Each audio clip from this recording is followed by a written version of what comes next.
안녕하세요 여러분, 언더더시의 DJ 윤승범입니다. 생각만 해도 시원해지는 바다, 여러분은 바다를 보며 어떤 생각을 하시나요? 저는 바다의 끝에 펼쳐진 광활한 수평선이 떠오르는데요.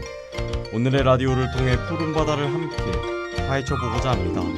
끝없이 펼쳐지는 바다 한가운데에서 바다 이야기를 들어보는 언더더시, 지금 시작합니다.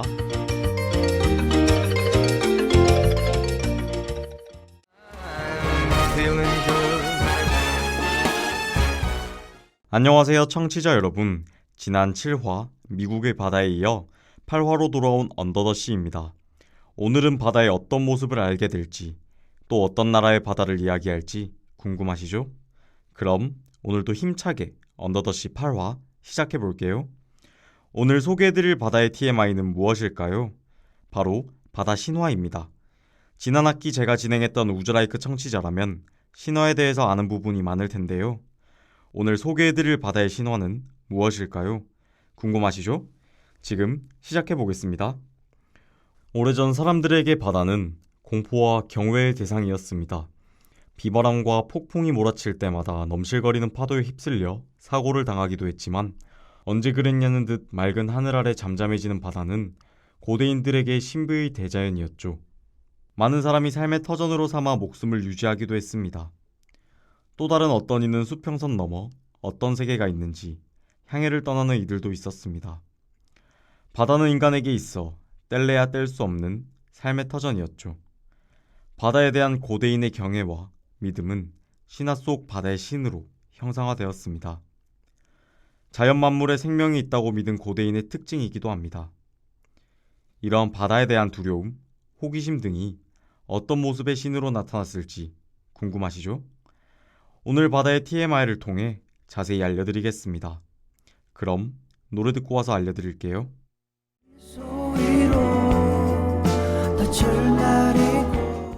가장 유명한 바다의 신은 그리스 로마 신화에 나타나는 포세이돈입니다. 다른 이름으로 넵튠도 널리 알려져 있습니다. 포세이돈은 제우스 이전 최고신 위치를 차지하던 크로노스와 대지의 여신 레아 사이에서 태어났습니다. 제우스의 동생인 포세이돈은 제우스가 크로노스를 몰아내고 최고신의 위치에 올랐을 때 제우스를 도움으로써 바다의 신이라는 자격을 얻었습니다. 그의 상징이 뭔지 다들 아시나요? 맞아요. 바로 거대한 삼지창입니다. 이 삼지창은 당시 지중해의 어부들이 커다란 고기를 잡을 때 사용했다고 합니다. 또 그는 늘 해마를 타고 다녔다고 합니다. 바다의 말인 해마를 타고 다니는 모습답게 그가 해마를 타고 다니면 바다의 물살은 반으로 갈라졌다고 합니다. 포세이돈은 그리스 로마 신화의 올림포스 12주신 중 하나입니다. 그러나 평소에는 주로 바닷속 궁전에 머물며 다른 신들보다는 출현 빈도가 낮은 편입니다. 대신 이야기의 배경이 바다가 되면 빠지지 않고 등장하는데요. 호메로스의 서사시에 따르면 트로이 전쟁 이후 인간 영웅 오디세우스는 포세이돈의 아들을 장님으로 만들었다고 합니다. 이 때문에 포세이돈의 미움을 사서 10년 동안 고향으로 돌아가지 못한 채 바다 위를 떠돌게 되죠. 이 10년간의 유량을 다룬 작품이 바로 오디세이아입니다. 바다의 매력을 바다 코너에서 오디세이아를 다룰 예정이니 끝까지 청취 부탁드릴게요. 앞서 그리스의 바다신을 알아보았으니 동양의 바다신에 대해서도 알아보아야겠죠? 동양에는 바다와 세상의 물을 조화롭게 다스린 용왕신이 있습니다. 동양의 경우 서양보다 바다의 신이 더 다양하게 있습니다. 이는 다양한 문명과 민족이 공존했기 때문으로 추측됩니다. 동북아시아 신화 속 바다를 다스리는 신화 속에는 바다뿐만 아니라 물 자체를 다스리는 용왕신이 자주 등장합니다.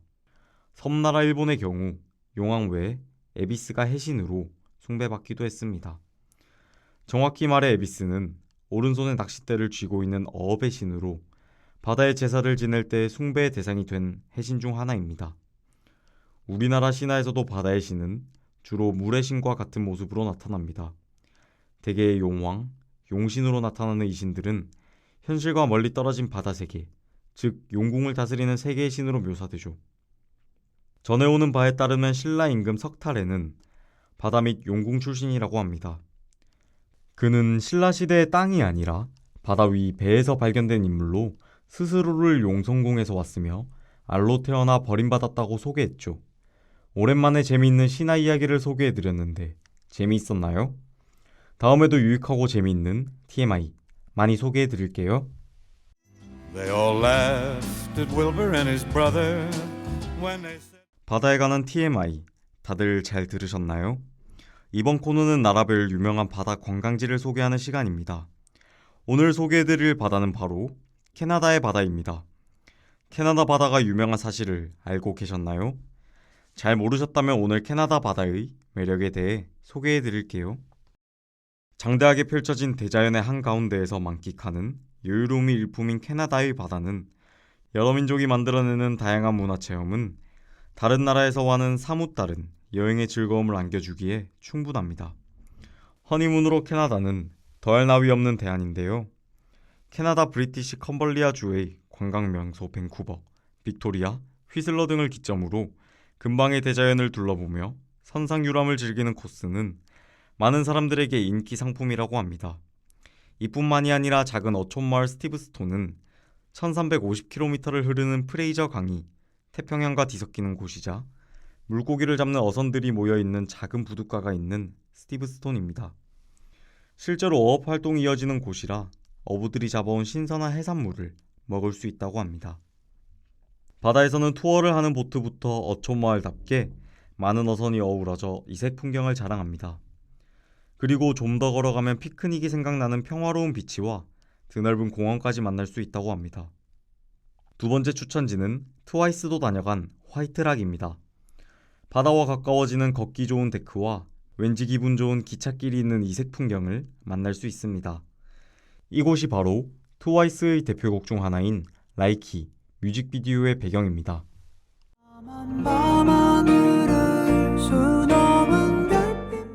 캐나다의 바다는 액티비티를 즐기기에도 좋습니다. 밴쿠버에서 할 수 있는 또 다른 활동은 도시와 매우 가까운 바다에서 즐기는 액티비티인데요.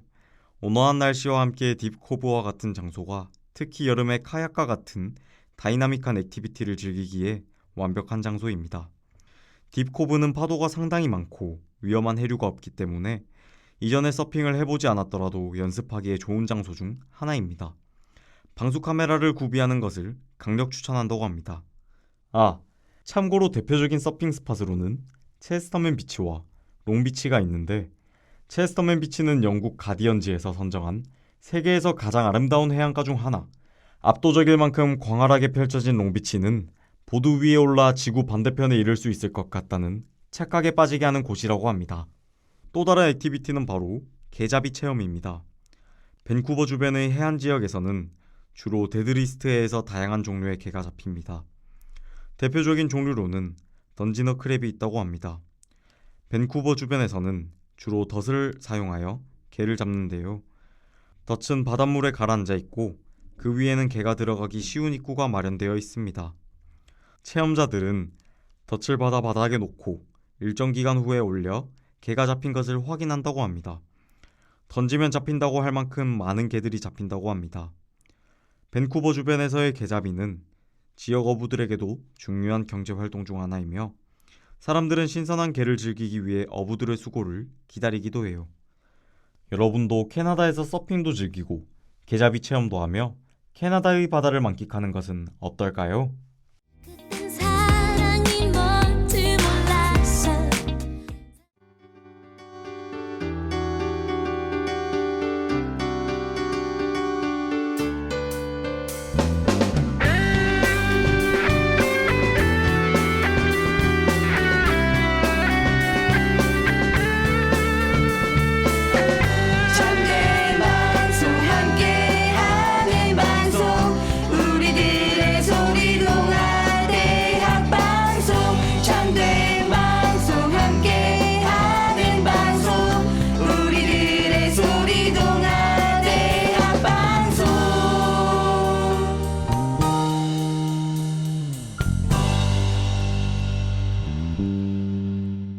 노래 듣고 왔습니다. 이번 코너는 바다의 매력을 받아 시간입니다. 오늘 소개해드릴 바다의 매력은 무엇일지 궁금하죠? 오늘 소개해드릴 문학은 바로 호메로스의 오디세이아입니다. 이는 그리스 신화와 문학의 걸작 중 하나로 고대 그리스의 서사시입니다. 이 작품은 일리아스와 함께 호메로스의 대표작 중 하나로 꼽힌다고 합니다. 오디세이아는 트로이 전쟁이 끝난 후 일리온 왕 오디세우스가 고향인 이타카로 돌아가는 여정을 중심으로 합니다. 오디세우스는 트로이 전쟁 동안 수년간 방황하고 그 후에도 여러 어려움에 부딪히면서 고향으로 돌아가려고 노력합니다. 오디세우스의 여정은 여러 가지 모험과 장애물로 가득한데요. 그는 폴리페몬의 신이 되어버린 폴리페몬에게 갇히고 사이클롭스 폴리페몬과의 맞붙음이 있었으며 세이렌의 노래에 유혹당하는 등 다양한 고난과 시련을 겪습니다. 다양한 고난 속 가이아의 도움도 있었습니다.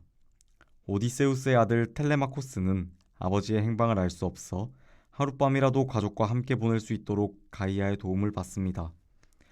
가이아는 올림푸스 신들에게 오디세우스를 도와주라고 청합니다. 뒷이야기가 궁금하시다고요? 그렇다면 호메로스의 대표작 오디세이아를 꼭 읽어보시길 추천해드립니다. 오디세이아는 그리스 신화와 영웅 서사시의 전형적인 양식을 따르면서도 인간적인 가치와 도덕적인 문제를 탐구하며 의미 있는 이야기를 전하고 있습니다. 이 작품은 오디세우스의 인간다운 모습과 가정, 충성, 품위 등 다양한 주제를 다루어 오늘날까지 많은 독자들에게 사랑받고 있습니다. 꾀돌이 같은 오디세우스의 매력을 느끼고 싶다면 오디세이아를 강력하게 추천드립니다. 그 모든 사랑이 이제